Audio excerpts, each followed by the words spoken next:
The fishing town of Thornhollow sat quiet under a heavy autumn sky that year, its narrow harbor streets rolling fog in off the water most nights, and Ravencross Manor watched over all of it from its perch on the ridge above the docks. The way it had watched over the town for longer than anyone still living could properly account for. Most of Thornhollow knew the manor only as a distant silhouette against the tree line, a place spoken of in careful half-sentences at the tavern near the pier, and none of them had any real notion of what actually moved through its halls once the sun went down. The bolt turned with a sound like a bone snapping, and Wren froze at the sink with her split lips stinging in the cold air of the kitchen. She stared at the heavy iron door as though it might change its mind and swing open again on its own. Alistair Cain stood in the doorway. He was a man who owned the silence of Ravencross Manor the way other men owned land, a presence that had never once crossed into the servants' wing at this hour or any other. He did not raise his voice. He did not reach for her. He only looked at the bruise blooming along her throat and asked her name softly, as if he already knew the answer and only wanted to hear her say it wrong. Midnight had come and gone hours ago, and the house had settled into that dead stretch of night when even the wind seemed to hold its breath. Wren stood at the deep stone sink in the manor's lower kitchen, running icy water over hands that had gone numb past feeling. She did not bother adjusting the temperature.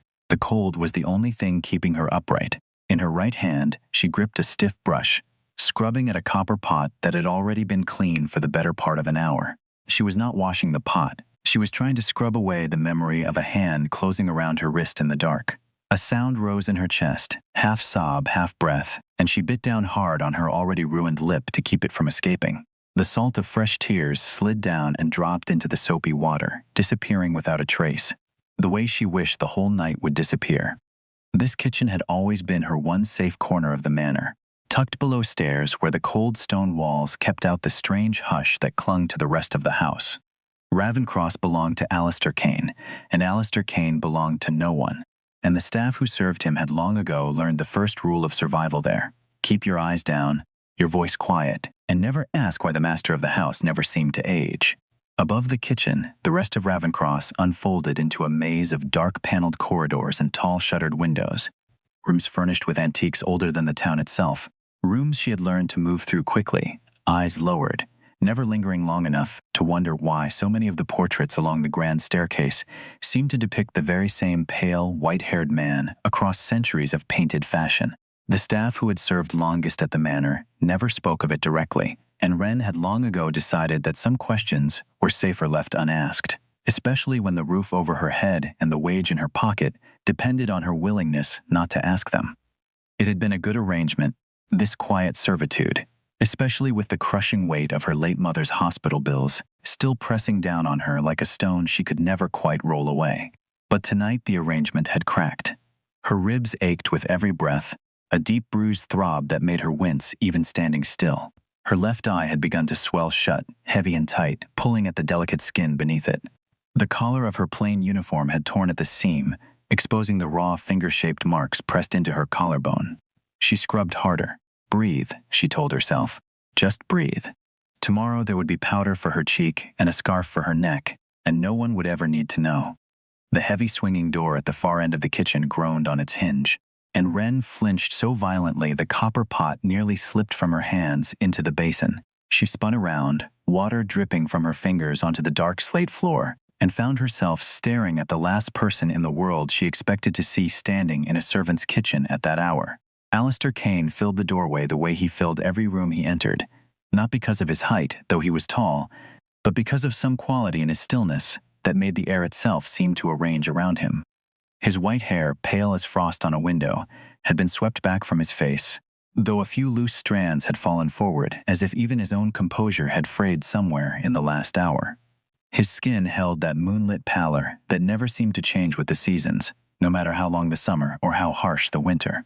He wore a dark shirt open at the collar, sleeves rolled to the forearm, and he carried nothing with him, no glass, no papers, nothing that might explain what business could possibly bring the King of Ravencross down into the servants' kitchen after midnight. Wren lowered her head at once, an old reflex worn smooth by 2 years of practice.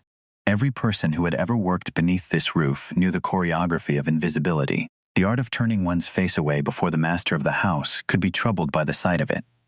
"I am sorry, sir," she whispered, her voice cracking on the words. "I will be finished shortly.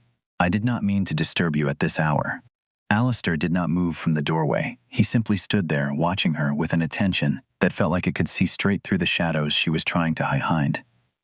Then, without a word, he stepped fully into the kitchen and reached behind himself to press the heavy door shut. The click of the lock turning echoed off the stone walls, a small sound that seemed enormous in the silence that followed. Wren's stomach dropped. No one locked that door. There had never been a reason to. He crossed the room slowly, and though his steps made almost no sound against the slate, she felt each one land somewhere deep inside her chest, closer and closer, until he stopped only a few feet away, near enough that she could smell the faint cold scent that always seemed to follow him, something like rain on old stone. "Look at me," he said. It was not unkind, but it was not a request either. Wren kept her chin low, trembling so hard she could feel it in her teeth. "Please, sir, I am only tired. I tripped on the servant's stair, that is all. It is nothing worth your time." Alistair's gaze did not waver. He reached out slowly enough that she had time to flinch away from his hand, and when she did, he paused, registering the fear in that single motion before he tried again. Gentler this time, tilting her chin upward with 2 fingers until the harsh kitchen light fell directly across the ruin of her face. For a long moment he said nothing at all. He studied the swollen purple skin around her eye, the split in her lip, the dried blood at the corner of her mouth, and then his gaze traveled lower, to the torn collar and the deep bruises shaped unmistakably like fingers pressed into her throat. His expression did not change, but something in the room seemed to grow colder, as though the temperature itself had dropped in sympathy with whatever was moving behind his eyes. "Who did this to you?" he asked.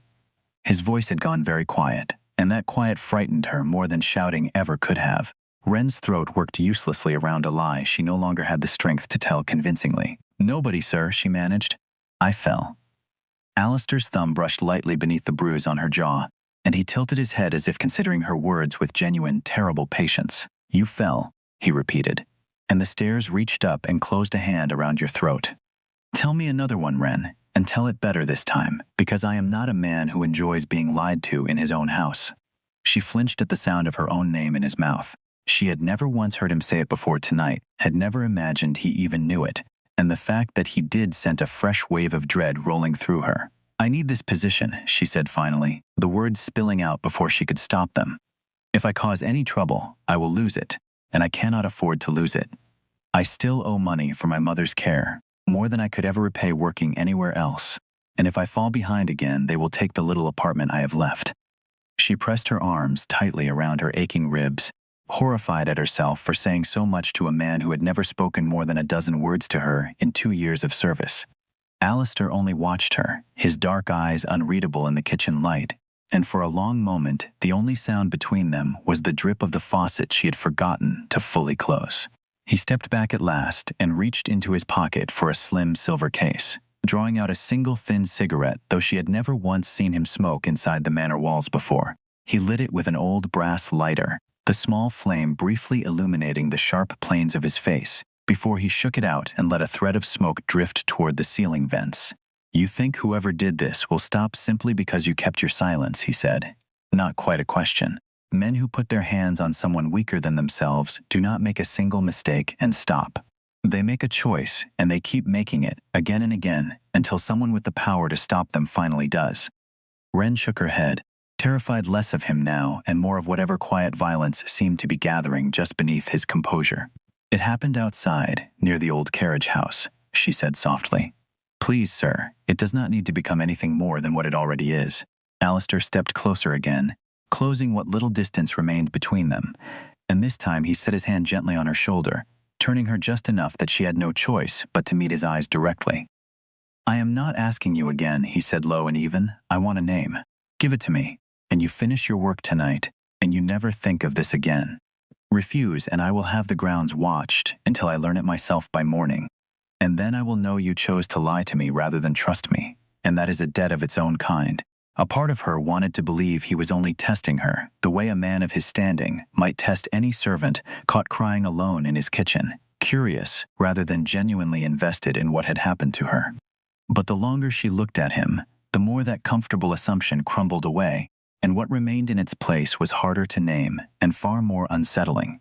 something that felt disturbingly close to being truly seen for the first time in longer than she could remember. She stared at him, searching for some crack of bluff in his expression, and finding nothing but a terrible, patient certainty. "If I tell you," she whispered, "he will make sure I regret it. He has already told me as much." Alistair's eyes narrowed by the smallest fraction, and something shifted behind them, some private calculation clicking neatly into place. "He works for me," he said. It was not a question either. Wren's shoulders sank, the last of her resistance draining out of her all at once. "Marcus," she breathed at last, the single word heavy and cold in the quiet kitchen. "Marcus Vale." The name settled over the kitchen, like frost creeping across a window pane, and Alistair Kane did not so much as blink at the sound of it. Marcus Vale had served among the manor's night guard, for longer than Wren had worked beneath its roof, a broad-shouldered man, with a reputation for being useful precisely because he frightened people, though no one had ever dared say so where he might overhear it. Alistair drew the last of his cigarette down to the filter and crushed it out against the edge of the copper basin with slow, deliberate pressure, grinding the ember into nothing. He did not look surprised, and he did not look angry in any way she recognized. He looked instead like a man calmly assessing rot in the foundation of his own house, calculating exactly how deep the damage ran before deciding how much of the structure would need to come down. "Tell me everything," he said finally, turning back toward her. "Not the shape of it. All of it, from the moment you stepped outside."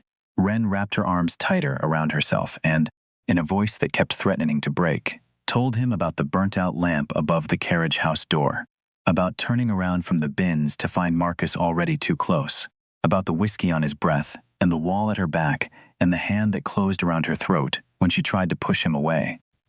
She had not meant to tell him about the burnt-out lamp at all, had meant to keep the details vague and small the way she had kept every difficult thing small for most of her adult life.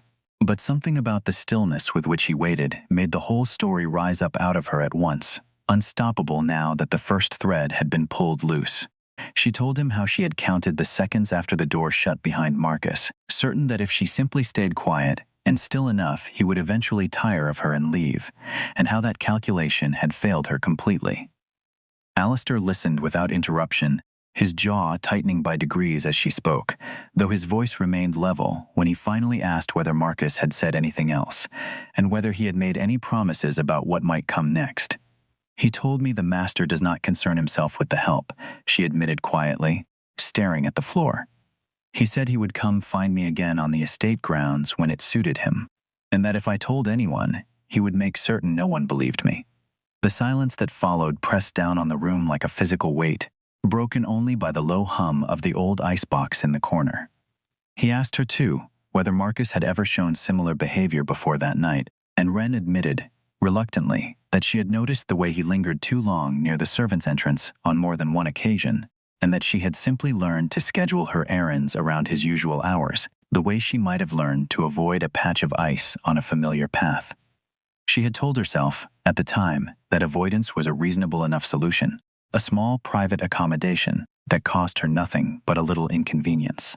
Hearing herself describe it aloud, now, in Alistair's cold and attentive silence, she understood for the first time how much smaller that accommodation had actually made her world. Alistair crossed to the sink and turned the tap, testing the water with 2 fingers before soaking a clean cloth and wringing it out with careful precision. He returned and pressed it gently against her split lip, and Wren gasped at the sudden warmth against her skin, flinching but not pulling away. "Hold that there," he instructed, his tone softer now, almost startlingly so given what had come before. She did as she was told, watching him with wide, uncertain eyes as he stepped back and checked the heavy pocket watch he wore on a chain beneath his shirt, though she had never once seen him consult the actual time of day. "You are owed a great deal more than $50,000 in old debts, if I understand what you told me correctly," he said, and it was not really a question. Wren lowered the cloth just enough to answer. 52,000 and some," she admitted. "It hardly matters. I will manage it eventually. It is not your concern, sir. It became my concern the moment it made you tolerate men like Marcus Vale out of fear of losing your position," Alistair said flatly. "Give the full accounting to Mr. Whitlock in the estate office first thing in the morning. The debt will be settled by noon, in full, and you will never speak of repaying me, because this was never a gift. It is simply the cost of cleaning up a mess that belongs to my own house and no one else's. Wren stared at him, certain she had misheard. Sir, I cannot possibly accept that. I only wish to keep working here quietly and be left alone. It was never an offer, Alistair said, moving toward the heavy kitchen door. It is a settlement, nothing more. You were harmed on my grounds by someone under my authority, and I pay for the damage my house causes, whatever form that damage takes. He reached the door and turned the deadbolt with a heavy metallic click, then paused with his hand still resting against the old iron, looking back at her over his shoulder with an expression she could not quite name. Lock this door again once I have gone, he said. Do not open it for anyone but me tonight. Do not go back out to finish the bins. Sit and hold that cloth to your face until I return. Where are you going? She asked, a fresh spike of fear rising in her chest despite everything. I am going to have a conversation with Marcus Vale, Alistair said simply. It will not take long. He stepped through the doorway and pulled it shut behind him, and Wren rushed forward the instant it clicked to throw the bolt with shaking hands, backing away from the door as though it might somehow betray her. The manor above her had always carried a particular kind of quiet, the hush of old stone and older secrets, but tonight the silence felt different, deliberate, as though the entire house had drawn in a breath and refused to let it go. She sat rigidly on the low wooden stool by the hearth, the damp cloth pressed to her mouth, straining her ears for any sound at all from the floors above. There was none. No raised voice, no crash of furniture, nothing but the steady tick of the old clock on the far wall and the occasional creak of settling timber. She did not know how long she sat there before she heard footsteps descending the servant's stair. Slow, measured, unhurried in a way that made her chest tighten rather than relax. A single knock landed against the heavy door.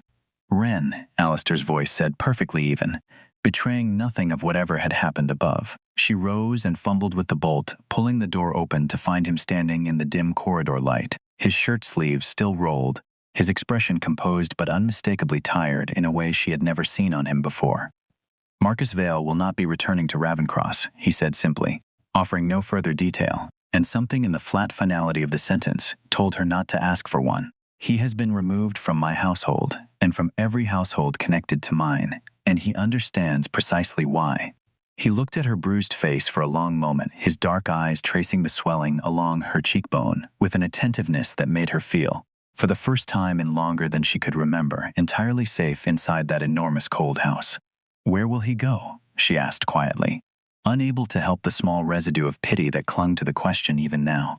That is no longer a concern that touches this house, Alistair answered, and something in the flatness of his tone told her that pressing further would gain her nothing but silence. She let the question go, understanding, even as she did, that some part of her would always wonder exactly what price Marcus had paid for that single ruined night, and that she had decided deliberately not to need the answer badly enough to ask for it twice. There is arnica in the cabinet above the washroom sink, he said. Use it twice a day until the swelling goes down, and leave your collar open rather than buttoned to your throat. It draws more attention to the bruising than it hides. He turned to go, then paused at the threshold without quite looking back at her. Go to your room, lock your door, sleep if you can manage it. He disappeared up the dark stairwell, and Wren stood alone in the kitchen for a long while afterward, listening to the drip of the faucet, feeling the shape of the house shift quietly around her into something she no longer entirely recognized. She thought, standing there in the emptied quiet, about how strange it was that a man capable of making another grown man vanish from the household within the span of an hour had also been the one to wring out a warm cloth and press it so carefully against her split lip. The two facts sat uneasily together in her mind, refusing to resolve into any single clear picture of who Alistair Kane actually was, and she suspected, even then, that she would spend a long while trying to reconcile them without ever fully succeeding. Morning came too brightly, spilling through the narrow window of her small room in the servants' wing, with a harshness that felt almost cruel against her swollen eye. Wren sat on the edge of her narrow bed and studied her reflection in the small mirror above the dresser, taking in the mottled purple and yellow bruising along her cheek, the dark crust sealing her split lip, the faint brown shadow of fingers still visible at her throat. She dressed slowly, buttoning her uniform partway before remembering Alistair's instruction and leaving the collar open instead, though it left the marks plainly visible to anyone who cared to look. The manor's other staff were already awake and moving through the halls by the time she stepped out of her room, and she noticed immediately how the atmosphere had shifted overnight. Two The household guards standing near the coffee station in the corridor stopped their quiet conversation the moment they saw her approaching, averting their eyes and stepping back against the wall to leave her a wide, unobstructed path. No one had ever cleared a path for her before. Word traveled fast within a house built on silence, and clearly everyone already understood exactly what had happened to Marcus Vale, and precisely why. She lingered a moment longer in front of the small mirror, tracing a finger lightly over the scar forming at her lip, and found herself thinking, not for the first time that morning, that she no longer recognized the woman looking back at her, though she could not yet decide whether that was a loss or the beginning of something better. She pushed the thought aside and gathered her cart, telling herself there was work waiting regardless of how strange the previous night had left her feeling. She climbed the narrow stairs to the estate office on the second floor, where Mr. Whitlock sat behind a heavy desk, stacked with ledgers, a thin, meticulous man who managed the entirety of Ravencross's considerable finances without ever once, in 2 years, having spoken a single word directly to her. He looked up when she entered, and something in his expression flickered uneasily at the sight of her bruised face before he composed himself and gestured for her to sit. "Mr. Kane telephoned me before dawn," he said, his voice careful. He was quite specific in his instructions. "Do you have the paperwork for the debt in question?" She had rehearsed, on the walk up from the kitchen, exactly how she meant to explain the debt, without sounding as though she were asking for charity. Some careful phrasing that made the request sound reasonable and small. But Whitlock's manner made all of that preparation unnecessary. He simply waited, patient and unhurried behind his tall stacks of ledgers, the way a man waits for weather rather than for another person's feelings. And something in his indifference to the emotional weight of the moment made it easier for her to speak plainly instead of carefully. Wren produced the crumpled final notice from the collection office, the same paper that had haunted her sleep for the better part of 2 years, and set it gently on his desk. Whitlock studied the figure without any visible reaction, as though the amount that had governed every waking decision of her life for so long meant nothing more to him than a rounding error in a much larger ledger. He typed rapidly, clicking through several screens with practiced efficiency, and after a few minutes the small printer beside his desk whirred to life and produced a single crisp page, which he signed and slid across the desk toward her. "The transfer is complete," he said. "The account will read a balance of nothing by noon. You owe them no further payment." Wren stared at the page, her fingers trembling as she picked it up, reading the words twice to be certain she had not imagined them. A tightness rose in her chest that had nothing to do with her bruised ribs, a strange grief tangled together with relief, the sudden release of a weight she had carried so long she had almost forgotten what it felt like to stand without it. "Thank you," she whispered, wiping at her good eye. "Do not thank me," Whitlock said quietly, adjusting his glasses. "I only entered the numbers. The decision belonged entirely to him." Whitlock hesitated as she rose to leave, and for a moment she thought he might say something more. Some further comment about the peculiar circumstances of the household he had clearly grown accustomed to serving without comment. Instead, he only adjusted his glasses once more and returned his attention to the ledgers stacked before him. And Wren understood that whatever else this quiet man knew about the true nature of Ravencross and its master, he had long ago decided that his own survival depended on never speaking of it aloud, a discipline she suspected she would need to learn herself before very much longer.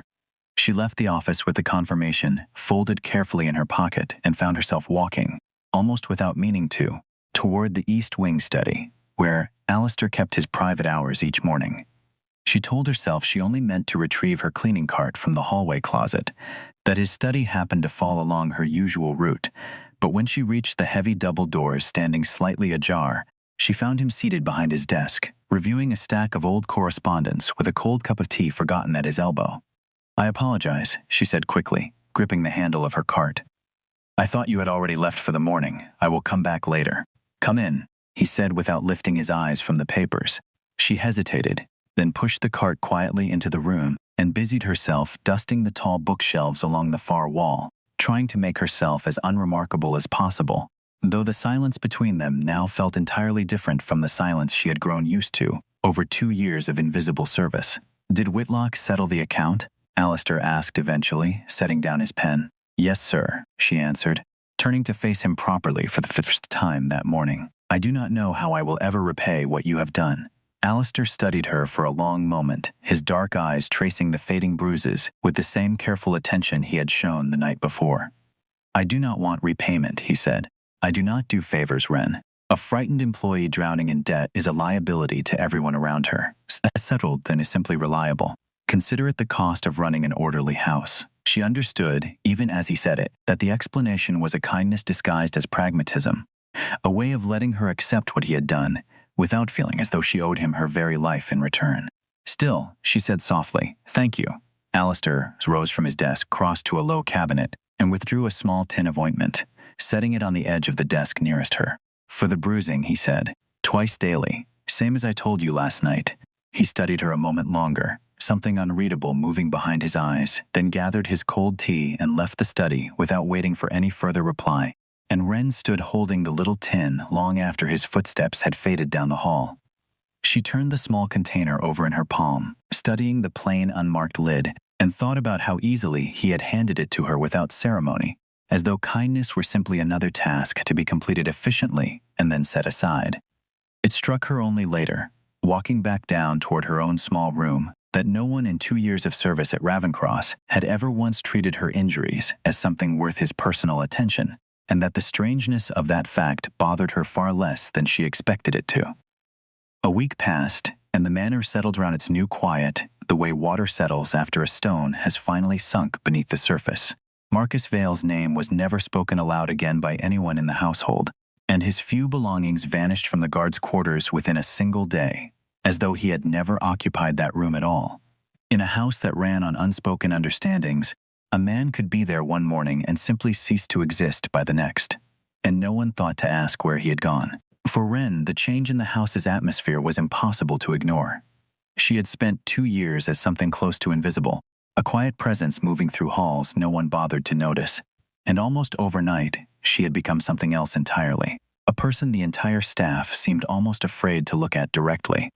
Only one member of the household seemed unaffected by the general wariness, an older woman named Della, who had managed the manor's linens for longer than anyone could remember, and who had always treated Wren with a plain, unromantic kindness that asked nothing in return.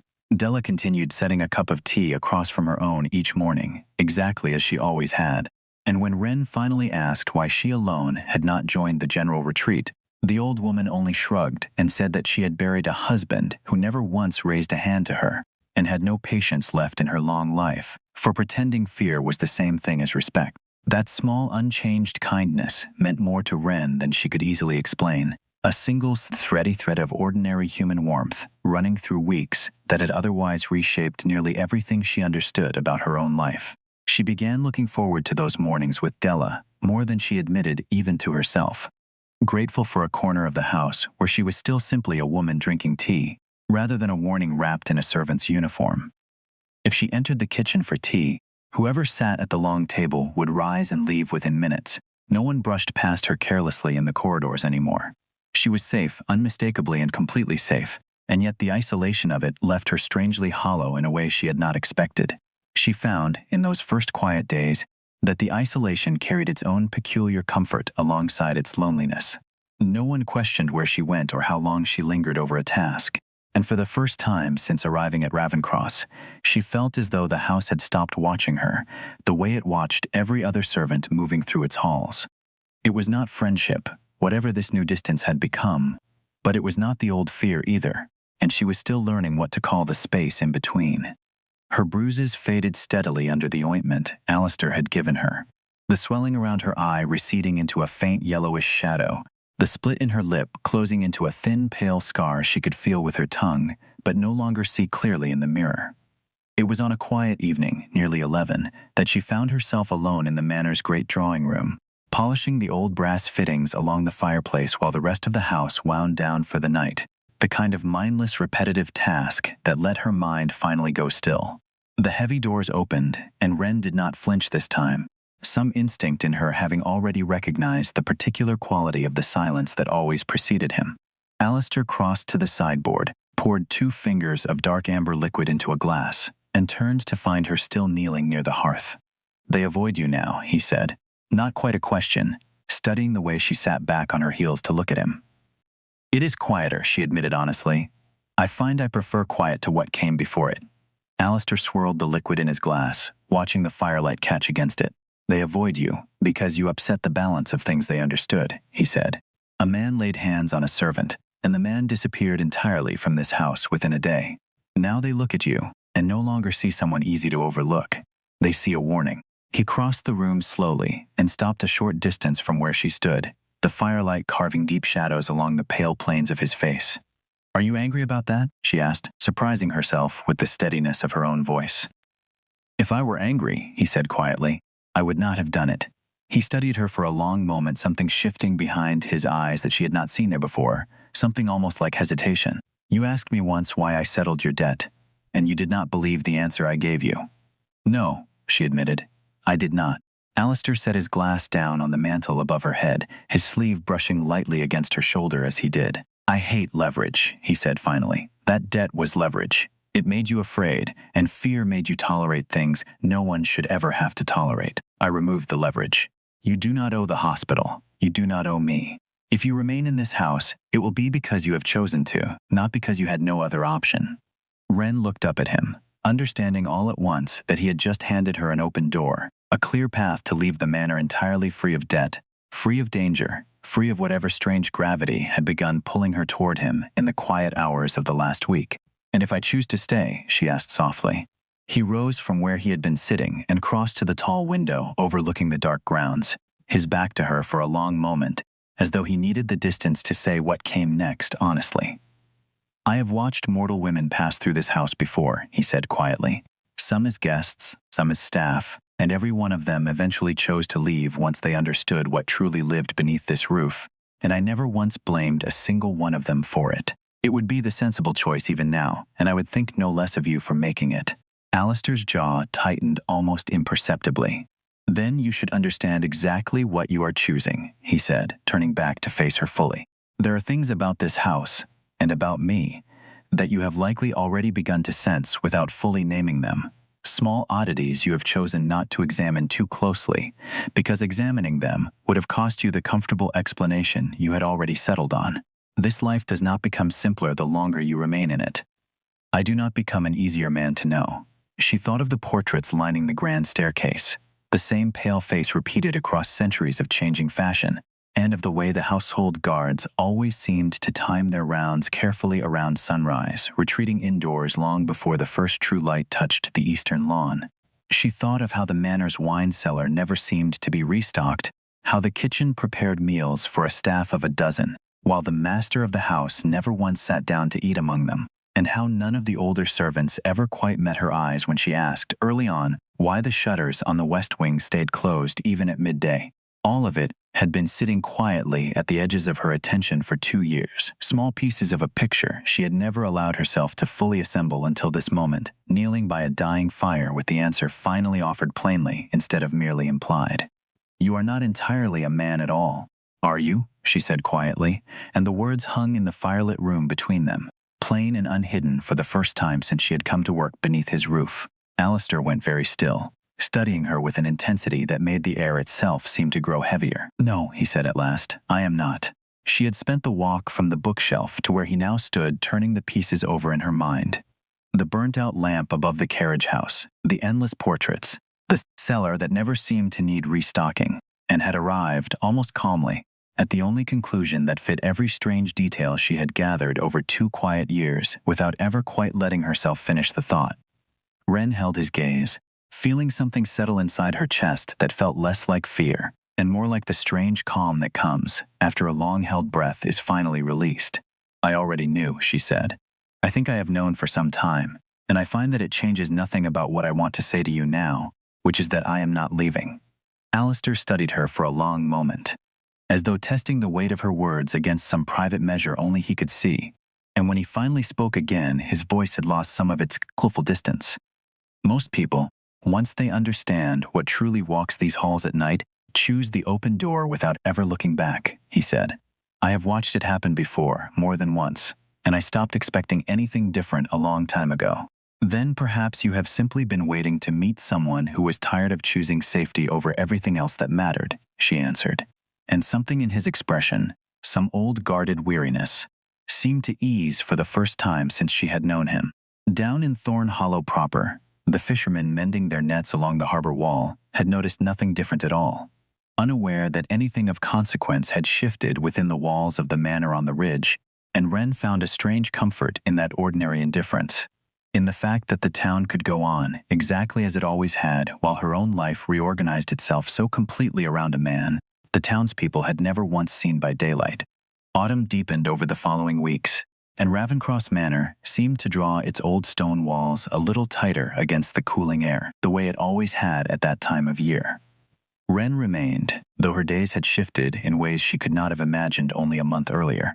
She still wore her plain uniform and pushed her cleaning cart through the same long corridors, but the household had rearranged itself quietly around a single unspoken truth, the way a room rearranges itself around a lit candle no one wants to acknowledge directly. The guards held doors for her now.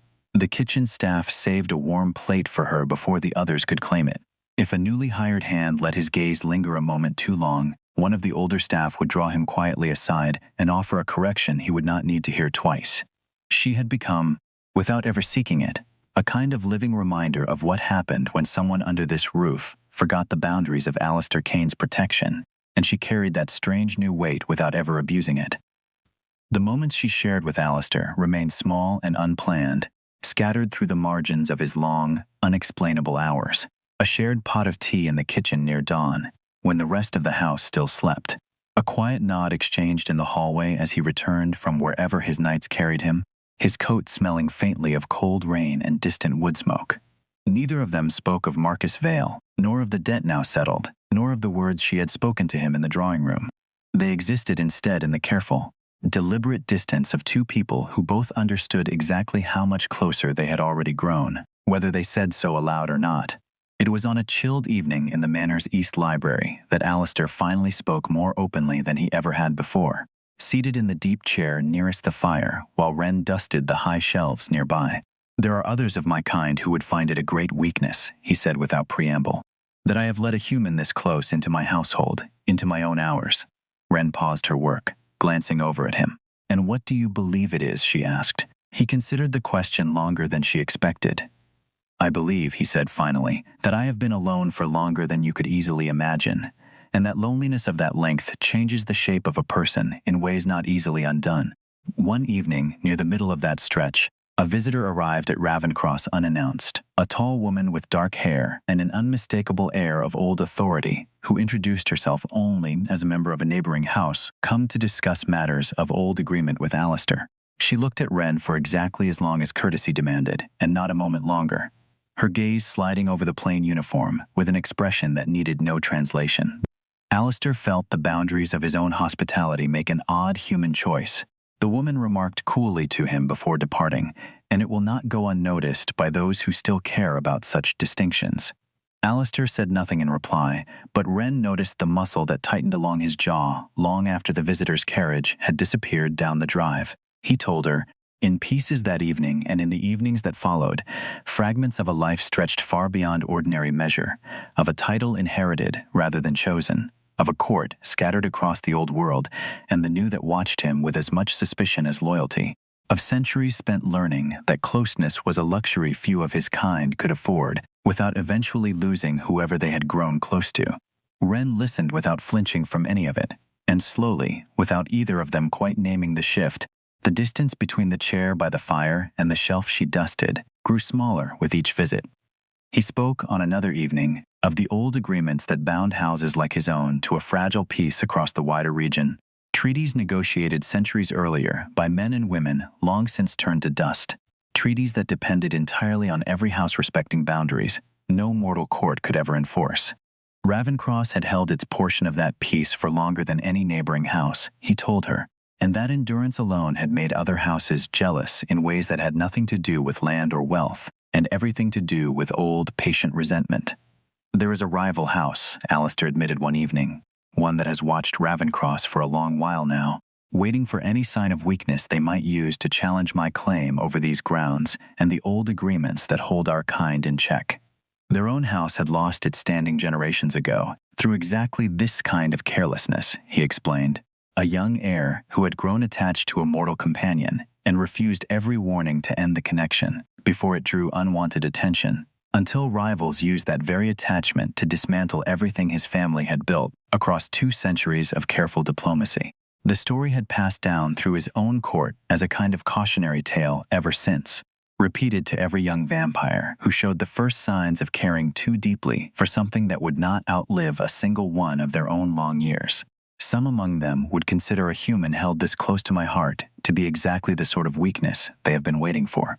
Wren set down the cloth in her hands, studying him carefully. "Are you telling me this to frighten me away?" she asked. "I am telling you," he said, "because you deserve to understand the whole shape of the danger before you decide anything further, not merely the part of it that flatters you." "I am not so easily frightened anymore," she said, and meant it, feeling the truth of it settle solidly in her chest as she said it aloud. "I have already stood in your kitchen, bleeding and afraid, and you were the one who made certain I never needed to feel that afraid again. I do not intend to start now over something I cannot even see coming." She thought of Della's plain, unbothered kindness downstairs, of the way the old woman had simply decided long ago which opinions were worth carrying and which were not, and found herself wishing she had learned that particular skill somewhat earlier in her own life. She thought of the woman who had visited only days earlier, of the cool assessment in her gaze, and wondered how many more of Alistair's kind might eventually come to Ravencross with opinions about the shape of his household. "I do not frighten easily anymore," she added, "and I have already decided that whatever opinions the rest of your world holds about me, they matter a great deal less than the fact that you asked me to stay."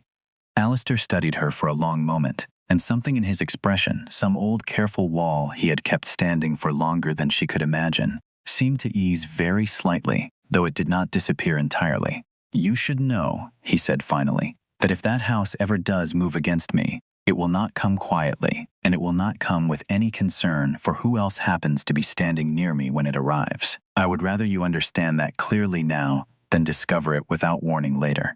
"I understand," she said softly, crossing the small remaining distance between them and resting her hand lightly against his.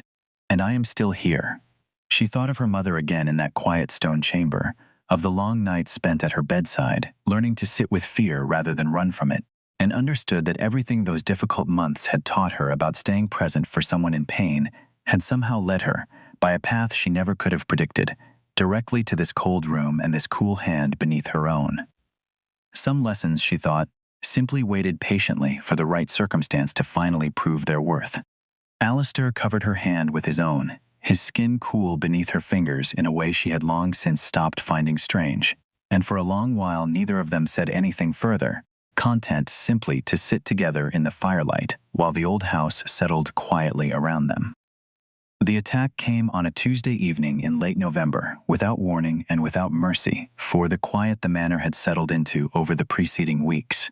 Wren was in the second-floor linen closet, counting stacks of folded sheets, when the first tremor rolled through the old stone walls, a deep shuddering groan that rattled the shelves and sent a cascade of folded linens tumbling down around her.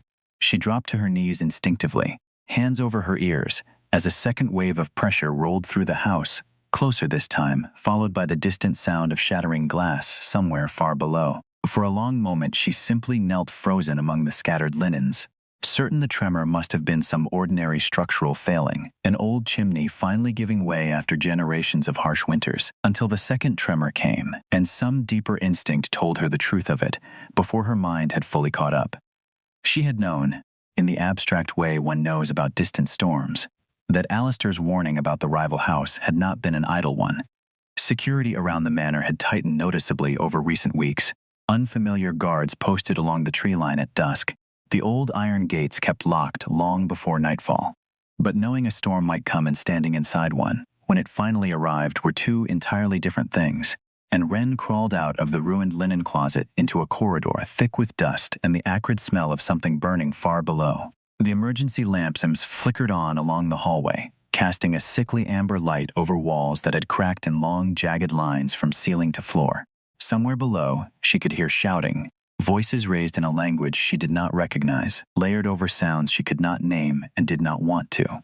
She pressed herself against the wall, fighting the urge to simply freeze in place, and began moving toward the back servant's stair instead, the only route she could think of, that might carry her away from whatever had broken loose in the heart of the house. She thought, absurdly, of the housekeeper's warning issued to every new servant on their very first day at Ravencross, that the manor's old wards along the tree line existed for a reason no one needed to fully understand so long as they respected the boundary. And she understood now, with a clarity that made her stomach turn cold, exactly what those wards had been built to keep out. Two figures in dark traveling cloaks stepped out from the smoke at the end of the corridor before she had gone more than a few yards, and Wren froze completely, recognizing at once that these were not any of Ravencross's own guards. Their eyes caught the emergency light with an unnatural gleam, and the nearer of the two turned toward her immediately, some old instinct in his bearing, marking her as exactly the kind of vulnerability his house had been waiting to exploit. She had no weapon, no training, nothing but the frantic animal need to run that flooded through her all at once. Somewhere beyond the broken window at the far end of the hall, she could hear more shouting, and beneath it, fainter. A sound like distant thunder rolling across open water, though the sky outside had been clear only an hour earlier when she had last looked out from the linen closet. Somewhere behind her, deeper in the manor, she could hear the household guards shouting coordinates to one another in short-clipped bursts, the sound of heavy furniture being dragged across stone to block a doorway, the low hum of the old protective wards along the west wing, flickering and straining under some pressure she could not see but could feel pressing against her eardrums, like the moment before a thunderclap. None of it sounded like the ordinary chaos of a burglary or a fire. It sounded, instead, like a house, remembering an old fear it had not needed to draw upon in a very long time.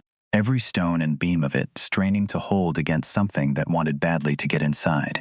A sudden rush of cold air tore down the corridor, and Alistair appeared between one heartbeat and the next, placing himself squarely between Wren and the two intruders with a speed that defied anything she had ever witnessed from him before.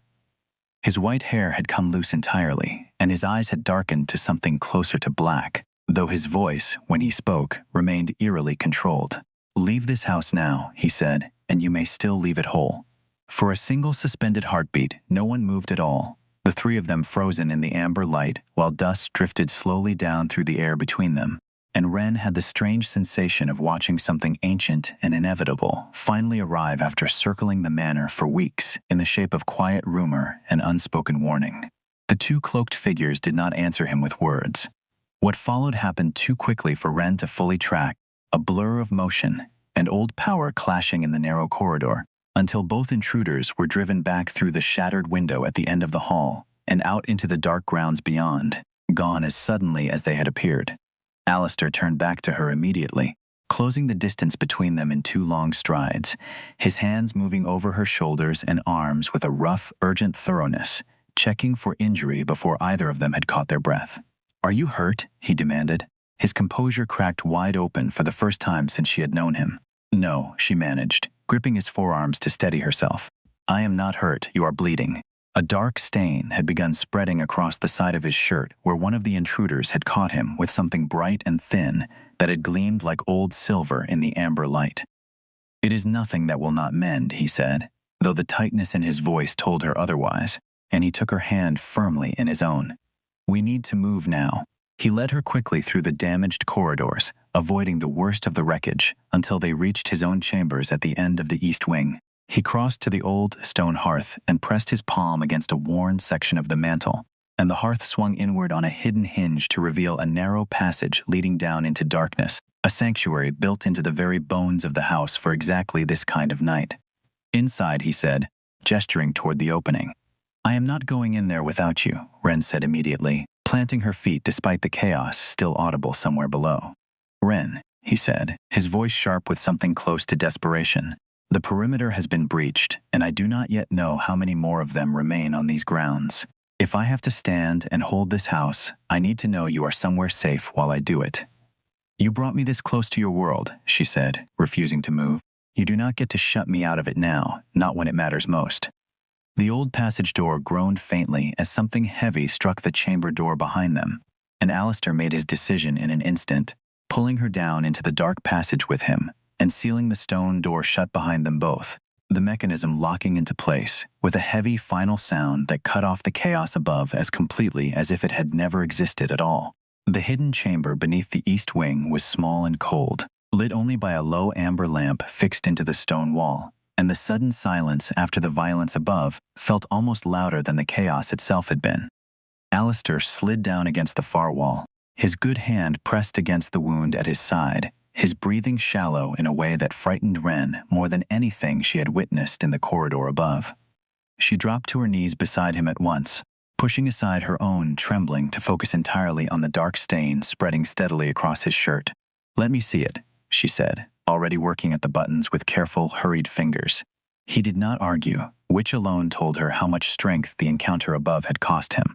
The wound beneath was long and shallow, cut by something that had left the skin around it pale and strangely slow to close, nothing like the swift healing she had witnessed once before, when he had caught his hand on a broken window latch weeks earlier. "Silver," he said quietly, watching her examine it. "It slows us. It will heal, but not as quickly as you are used to seeing. The house that sent them will know this by tomorrow," he continued, his voice tight with something between exhaustion and grim satisfaction. "They will know their strike failed, and they will know it cost them two of their own without gaining anything at all in return. That is not a small defeat for a house that prides itself on precision. It may buy us a longer peace than either of us expects, though I have learned never to count on peace lasting longer than it actually does." Her hands did not shake as she worked, though she noted the fact almost from a distance, as though some steadier version of herself had taken over the moment real danger arrived. The same quiet competence her mother had once shown tending to far worse wounds than this one. During the hardest months of her illness, she found a small store of clean linens tucked into a cabinet along the chamber wall, along with a shallow basin and a jug of water, and set about cleaning the wound with the same steady patience she had once used to nurse her own mother through the long, slow decline of her final illness. Alistair watched her work in silence, his dark eyes following her hands rather than the wound itself, and when she finally pressed a folded cloth firmly against the injury to slow the bleeding, his hand came up to rest lightly over hers, not to stop her, but simply to remain close. "You did not run," he said eventually, his voice rough with exhaustion. "I could have stayed in the linen closet," she admitted, tying off the cloth with careful pressure. "I nearly did. But I kept thinking that if something happened to you while I sat there hiding, I would never forgive myself for choosing safety over you." Alistair closed his eyes briefly, something in his expression loosening that she had never seen loosen before, not once in all the weeks she had known him. "I warned you this life does not grow softer," he said. "I remember," she said. "I chose it anyway, and I choose it again right now, in this room, covered in dust and your blood, and I would not choose differently, even if I could go back and do it again." He opened his eyes and looked at her for a long, quiet moment, and something passed between them that needed no further words to explain itself. "I have lived a very long time," he said finally, "and in all of it, I do not believe anyone has ever chosen to stay simply because staying was what they wanted, rather than because they had run out of other choices. You chose this freely. I do not entirely know what to do with that." "You do not need to do anything with it," she said gently, resting her free hand against his chest, with a place where his heart, slower and cooler than any human heart, beat on steadily beneath her palm. "You only need to let it be true." He was quiet for a long while after that, his hand still resting over hers against his chest, and when he finally spoke again, his voice had softened into something she had never heard from him before, unguarded in a way that made the small stone chamber feel far less like a hiding place and far more like the safest room she had ever stood in. "Whatever comes of tonight," he said, "whatever the house across the valley decides to attempt next, I find that I no longer wish to face any of it without you somewhere nearby. That is not a small thing for me to admit, after so many years of believing otherwise." "It is not a small thing for me to hear," she answered quietly, and meant it completely. They remained in the small hidden chamber long after the sounds above had faded entirely into silence, waiting for the household's remaining guards to signal that the grounds had been secured once more. When at last they emerged, the manor bore the visible scars of the night's violence. Cracked plaster and shattered glass, and the lingering smell of smoke drifting through corridors that had stood undisturbed for generations. But the house itself remained standing, and so did they. And that, Wren thought, walking beside him through the damaged halls with her hand still held firmly in his, was its own kind of victory worth more than anything left unbroken. In the days immediately following the attack, guards worked from dawn until well past dusk clearing debris from the damaged corridors, and Wren found herself pressed back into old familiar rhythms of cleaning and mending, though now she moved through those tasks beside Alistair rather than invisible to him, often finding him watching her from across a half-repaired room with an expression she had never once seen directed at her before that night. Something unguarded and faintly astonished, as though he still could not quite believe she had chosen to remain. The manor healed slowly over the weeks that followed, the cracked plaster repaired, the shattered windows replaced pane by careful pane, until only the memory of that night remained, carried quietly by everyone who had lived through it. Alistair's wound closed at last, leaving a thin pale mark along his side that would likely never fully fade, a permanent reminder of exactly how close the rival house had come to unmaking everything he had spent centuries building. The intruders did not return, and word eventually reached Ravencross that the house responsible had withdrawn its ambitions entirely, unwilling to risk a second confrontation after the first had cost them so dearly. Wren remained at the manor through all of it, no longer moving through its halls as a quiet, invisible presence, but as something the entire household had come to understand without needing it explained aloud. She still rose early and still found small tasks to occupy her hands, some habits too deeply worn to abandon entirely. But she no longer wore the plain gray uniform of a servant, and she no longer slept in the narrow room at the end of the servants' wing. The household staff, too, had settled into this new understanding of her place among them, less as a warning to be avoided now, and more as someone woven permanently into the fabric of the house itself, greeted with small nods and quiet warmth. Rather than the wary silence that had followed the night, Marcus Vale disappeared. She had earned that warmth slowly, through steady kindness, rather than the fear that first surrounded her, and she found she valued it far more for having come the harder way. Alistair had asked her, quietly, on an evening not long after the attack, to remain beside him permanently, not as staff and not merely as a guest, but as someone whose place in the house and in his life had become, in every way that mattered, entirely her own to claim. He had given her, on a quiet evening not long after the manor's repairs were finally completed, a small ring set with a single dark stone that seemed to hold the candlelight rather than reflect it, explaining simply that it had belonged to his own mother in a century so distant that even he sometimes struggled to picture her face clearly anymore. He did not frame the gesture with any grand declaration, only asked, plainly, whether she would wear it, and Wren had answered just as plainly that she would, understanding that between the two of them, the simplest words had always carried the most weight. On a cold evening near the close of that long autumn, they stood together at the tall window of the East Library, looking out over the dark grounds where the old trees had finally shed the last of their leaves. Wren thought often, in those quiet moments, of her mother, of the long, slow illness that had taken so much from both of them, of the debt that had once felt like a weight she would carry for the rest of her life without ever setting it down. She thought of how frightened she had been that first night in the kitchen, certain that speaking a single true word aloud would cost her everything she had left. What she had learned instead, in the months since, was something she suspected her mother had understood long before she ever did. Back when the illness had first taken hold and there had still been time for quiet conversations in the evenings before sleep. Her mother had told her once, in one of those last clear-headed nights, that the hardest and most necessary thing a frightened person ever learns to do is to let someone else see the wound instead of hiding it. Because wounds hidden well enough for long enough eventually stop healing altogether, no matter how strong the person carrying them believes themselves to be. Wren had spent so long believing that survival meant silence, that safety meant making herself small and unnoticed enough that trouble would simply pass over her without ever settling. It had taken a locked door and a quiet, patient question in a cold kitchen to teach her otherwise, to show her that the people worth trusting were rarely the ones who demanded nothing of you, but the ones willing to stand still in the wreckage of a bad night and ask, plainly, who hurt you, and then wait, without flinching, for the honest answer.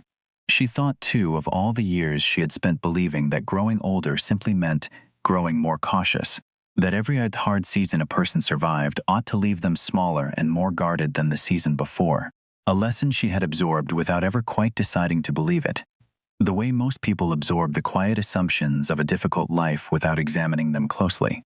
Her mother had never lived long enough to prove that assumption wrong in any dramatic way, but she had modeled something quieter and perhaps more valuable in her final months, a willingness to keep speaking honestly and keep reaching for connection even as her body failed her. right up until the very end. Wren understood now that she had spent the 2 years following her mother's death trying, without realizing it, to make herself as unremarkable and untouched as possible, believing that smallness was a kind of safety a person could build for themselves if they simply worked hard enough at disappearing. It had taken a night of real danger, and a man old enough to have watched entire centuries of frightened people make that same mistake, to show her that the smallness had never actually protected her from anything. It had only made the years quieter and lonelier than they needed to be.